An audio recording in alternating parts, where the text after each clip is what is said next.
Today in this video, we'll explore what would happen to a human body if it entered dimensions beyond our own.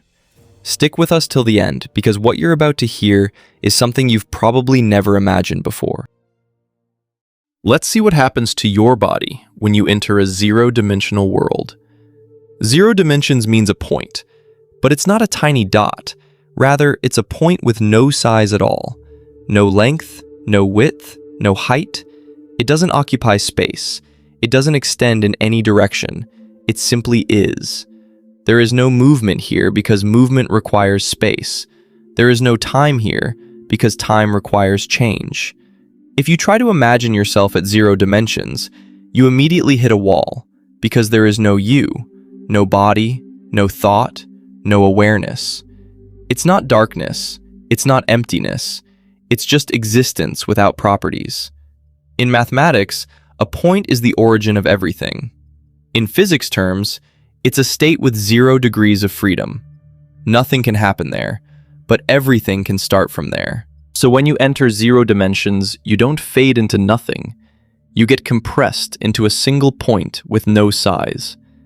You technically still exist, but even the universe would struggle to notice you. So it's my world. The moment you enter a one-dimensional world, you stop being a body and become a line. No thickness, no depth, no organs stacked behind each other. Just a single stretched shape existing along one direction. In this world, you can move only in two ways, forward or backward. That's it. You can't turn, because turning requires another direction. You can't go around anything because there is no around. If another one-dimensional being appears in front of you, neither of you can pass the other. There is no over, no under, no sideways. You either stop or collide. Hiding is impossible. Inside and outside don't exist.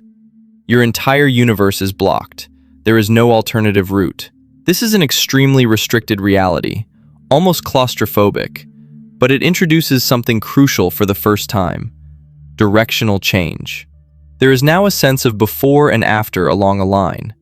Events can happen in sequence. Motion becomes meaningful, even though it is painfully limited. While this world is far too simple for matter or complex structures to exist, it represents the earliest geometric idea of space, a universe with a single degree of freedom, where change is possible, but complexity is not. If you entered a two-dimensional world, you would be completely flat. Your body would exist only as an outline. In a two-dimensional world, normal matter and atoms as we know them couldn't exist, so you would lose your familiar material body. If anything like life existed there, it would have to be made from some completely different hypothetical form of matter. For you, the entire reality would be just a flat surface. You could still have relationships, maybe even something like a family and a house, but the idea of going inside your house wouldn't exist.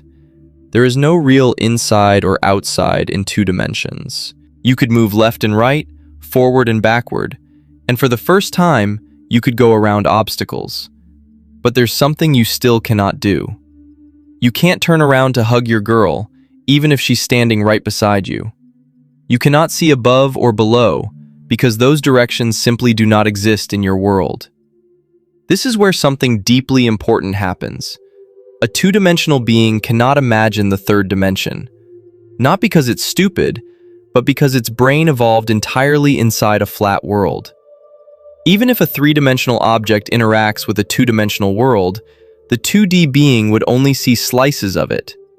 If a sphere passed through their world, they wouldn't see a sphere. They would see a point that becomes a circle, grows, shrinks, and disappears. Never the full object. Keep this in mind. This idea comes back later in a very uncomfortable way. When you enter a three-dimensional world, you finally gain length, width, and height. Volume becomes real. Thickness exists. Inside and outside now make sense. This is the dimension where matter as we know it becomes possible. Atoms can stack and form stable structures. Organs can hide inside bodies. Objects can exist in layers instead of being exposed. Gravity now starts to matter. Pressure, force, and mass become meaningful. Space feels solid. You can turn around, move freely in all directions, and yes, you can finally hug your girl.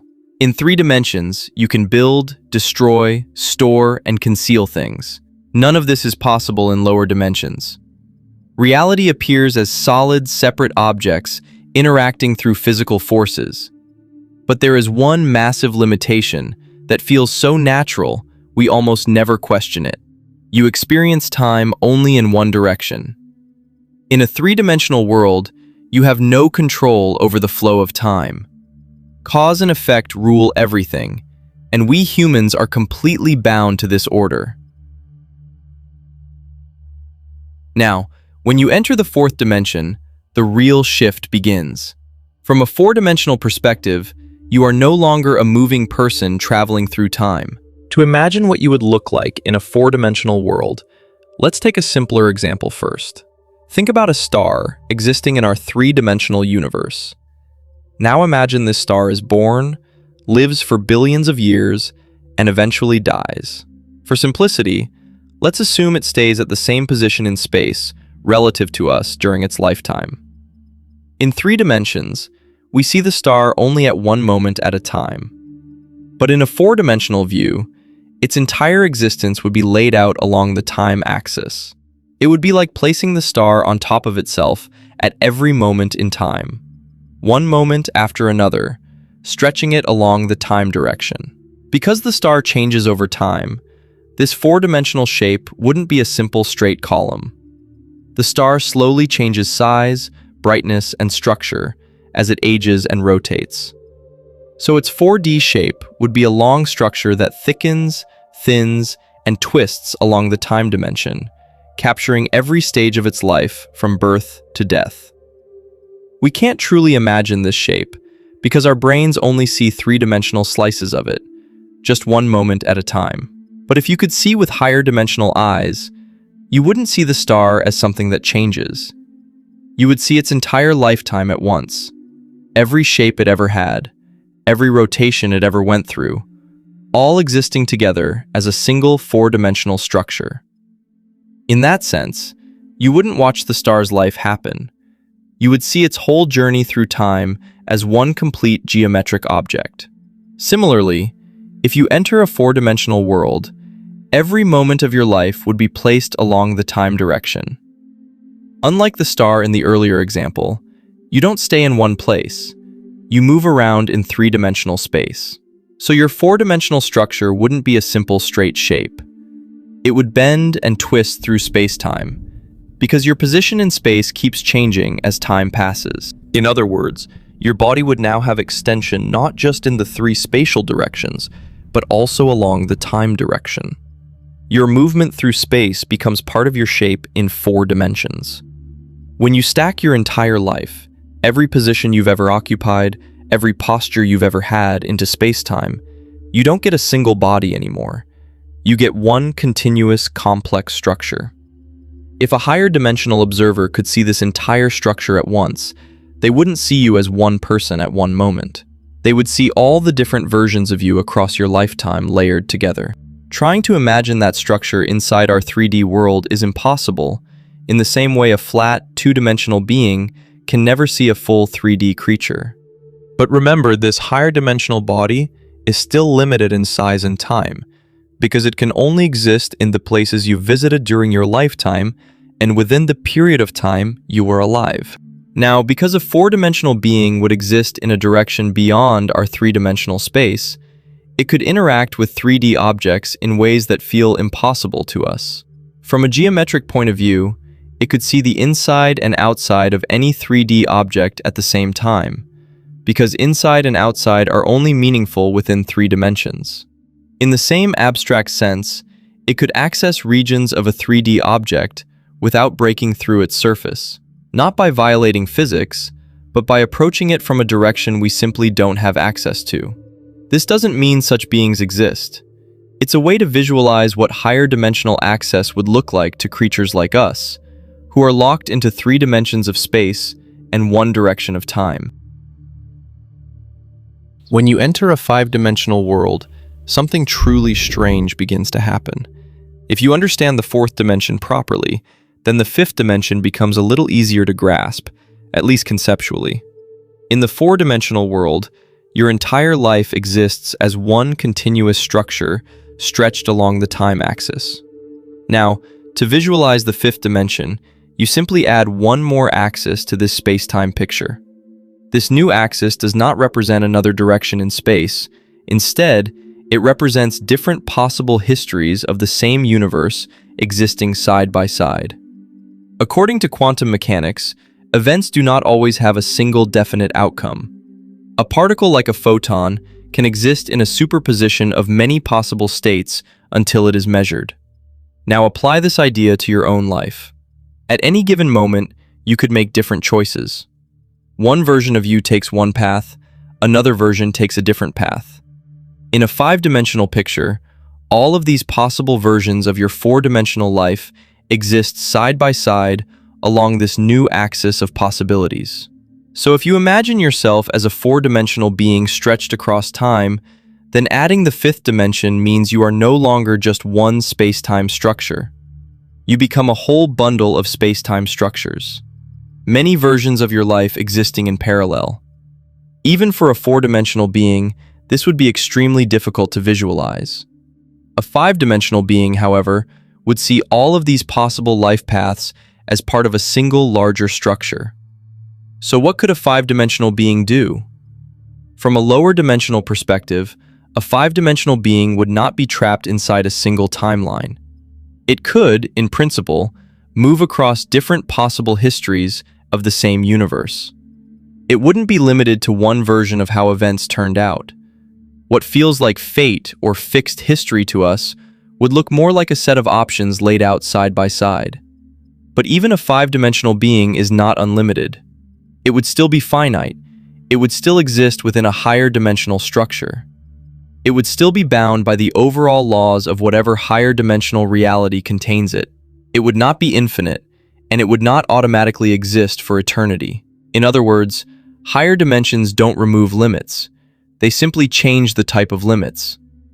A five-dimensional being may not be trapped in one timeline, but it would still be part of a larger structure it cannot step outside of. When you enter the sixth dimension, the idea of reality changes again in a much deeper way. To visualize this, imagine extending your picture one step further. In four dimensions, your life is stretched across time. In five dimensions, many possible versions of that life exist side by side. Now, in six dimensions, those entire sets of timelines exist inside completely different kinds of universes. Universes with different physical constants, different particles, and possibly even different numbers of spatial dimensions. So, in the sixth dimension, trying to imagine the shape or appearance of your body no longer really makes sense. Across universes with completely different physical laws, nothing like a familiar form can exist. The only thing that can meaningfully carry across such different realities is abstract structure or information, not anything that can be physically visualized. But even a six-dimensional being would not be truly unlimited.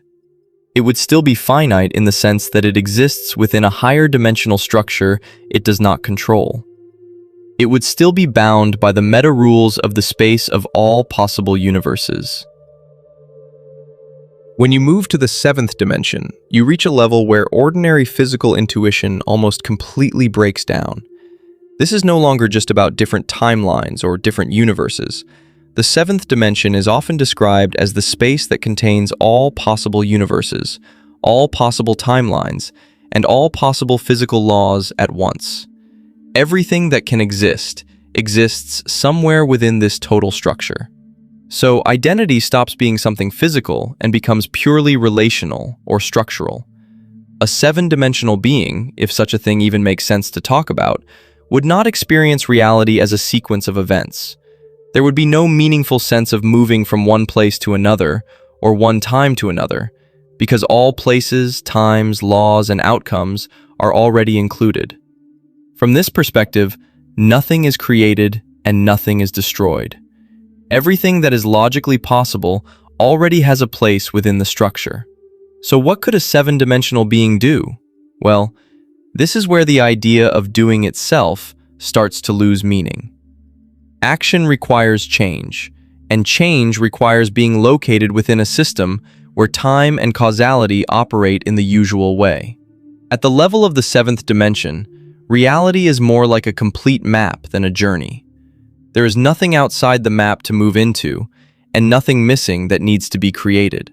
Well, we can't explain more about this dimension because whatever exists there is beyond our logic and imagination. Beyond the seventh dimension, other dimensions might exist, in theory, but talking about them becomes almost meaningless.